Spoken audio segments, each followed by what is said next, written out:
if you don't have it in retrograde, most likely Chiron will have taught you that, and kind of like you go through more, you probably found other ways to have that connection. Your friends become your siblings. For me, it's retrograde. It's but mine's is not with siblings, but I do have that in my third house. So, anyways, also not just communication, but also like I would say sort of similar to the third house stuff, like taken for granted skills, things that you probably are not completely aware of, and Chiron does bring that to the surface. It'll bring you awareness, especially if you have it in retrograde. It kind of brings awareness to it because the wounding keeps happening, right? I'm very fortunate to actually have Chiron in retrograde because that means like I can. I'm always taught to be. I'm always taught to listen, to be in this moment, to be. You go inside. And this is where you guys can learn too. If you have retrograde Chiron, that's a blessing. Chiron in Cancer is obviously like with family, heritage, your DNA, ancestry, home. So a lot of wounding there.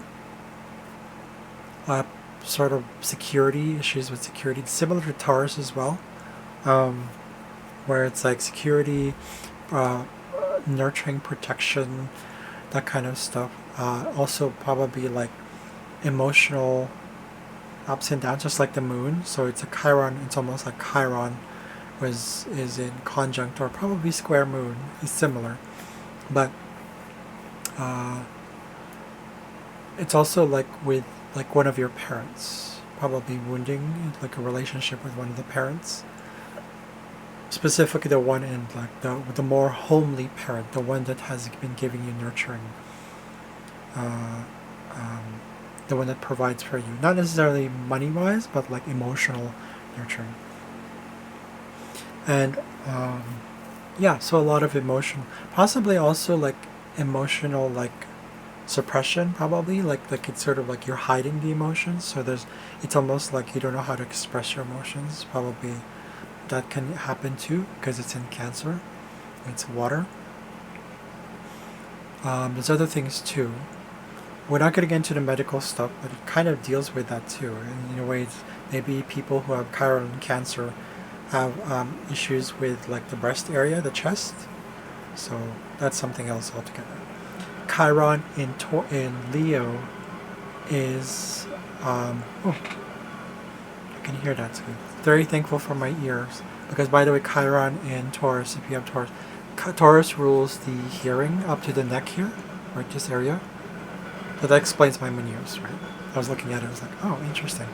So, although pardon it, there's construction going on here. So Chiron in Leo is wounding and life in general, like your childhood stuff, children, your own pride, like your own.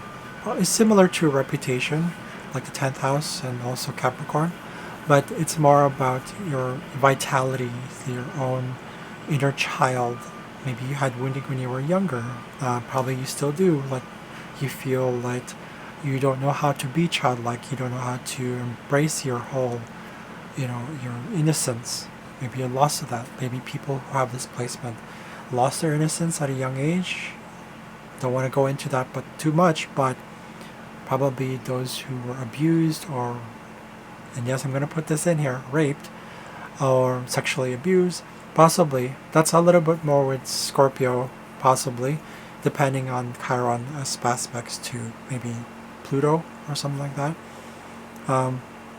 But definitely sometimes the loss of childhood. It's wounding with your inner child, wounding with your pride, wounding with your ability to be creative as well, your intuition, to sense that life itself, to be enjoying things. It's kind of like that. But again, remember, this is healing, and you have to. Chiron teaches us to find other ways to transmute that healing, that wounded thing that you've lost, aren't necessarily for you, because the soul contract chose to. That thing probably is something that you were doing before, was probably from a past life, right? Because it is karmic. Past life, it could be earlier on life or a different actual past life. So now you have to find ways to go through in this life. What your new purpose would be. Chiron embraces change, but Chiron also goes back into like what was there, what was lost, what was like that traditional part, that past of yourself, that the thing that was there into now and into the future. Right? This is why Chiron is in between Saturn and Uranus, the past and the future. So it's a bridge. So Chiron in Virgo is a lot to do with your health. Definitely directly with your health. Not so much with your body, but definitely like routine stuff, things like workplace issues probably. Your ability to serve, your servitude, ability to, you should probably like you wounding in not just servitude, but like altruism, being able to help others, being of help. In a way, it's also self-worth at the same time, similar to Taurus, where it's just like, because Virgo is Virgo people, like especially with Sun and Virgo, they like being thanked. That's it. You don't need to do anything for them. Just usually a simple thank you would suffice. So with Chiron in Virgo, it's learning how to work through that pain of I can't, like maybe a lot of health issues. I forgot what Virgo rules in the body. This area right here, probably the lower back or something like that. A little bit before Libra. Libra is like kidney area, so lower back. But Virgo is probably the stomach area. Yes, so digestion. So probably deals issues with like maybe IBS. People who have Chiron in Virgo have that. Usually general, of course, any health issues as well. But again, you work with that change. You have to allow yourself to work with this 3D going.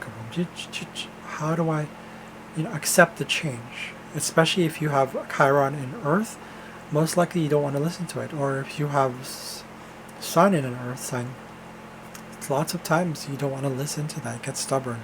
Even like for myself, with water, with Mercury, Lilith, especially Lilith, well, very stubborn. Uranus at conjunction in Scorpio, didn't want to listen. Right? And this is what happened. So this is the karmic thing. If you don't listen to the pain, they don't think of it as pain. It's what is it? Instead of pain is similar in a way to failure, but I learned this I learned that when you have failure, it's not failure, it's feedback. This form is temporary. So just have fun with it.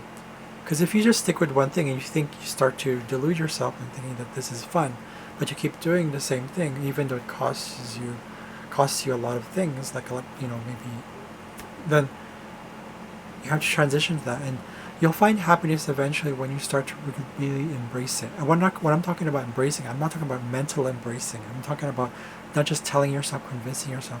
It's subconscious. It has to feel like, it's not more than subconscious. It's like and it'll gradually be there, because your higher self will eventually lead you to that, in that direction, and say, you're already complete. You don't need to do that. And since we're here in this lifetime, there's tons of opportunities for me in my case, to swim. There's other ways to enjoy. What is swimming? It was like this idea to get better. That was the goal, to get better at something. But why are we getting better? Why did I need to get better at swimming? Why did I need to be faster? It was self-worth. I was focused on self-worth. I was doing swimming because I wanted people to recognize that I'm good at this. But you're already good at many things. In fact, because of your higher self, you're infinite. We're infinite. So, that's why when you put your heart into something, you can do it. So even if you don't like something, when you put your heart in something, you find something you're good at in that aspect of that thing. Let's say it could be accounting. For me, maybe it's like accounting. There's some aspect of it that you might start to like. Whether it's something that you're drawn to or you're not drawn to, when the heart is there, when it's divine, it's what do you call it? It's called upon. It's divine. It has a purpose. You'll find something there that is greater than worth. It's greater than the wound itself. The wounding is a reminder, it's a feedback that it's like when you stub your toe. Simple thing, right? You stub your toe. Ow! But what does it mean? Because you weren't physically, ocularly aware that where you were going. So that's what Chiron in this case would teach. Awareness in terms of even Saturn does that. Saturn goes, don't be so optimistic. Like if you're talking about progression of the planets, this is life itself too. You go from optimism and then you stub your toe. Saturn goes like, what does that mean? What does that mean? Slow down. And then you still have the wounding. And it's like, I still hurt. Chiron says, you got to learn from that. Embrace the change that if you stub your toe, if you lose your toe, because you weren't paying attention.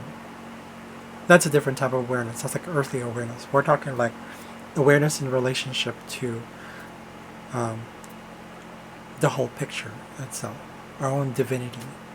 You get what I'm saying? I hope you get what I'm saying.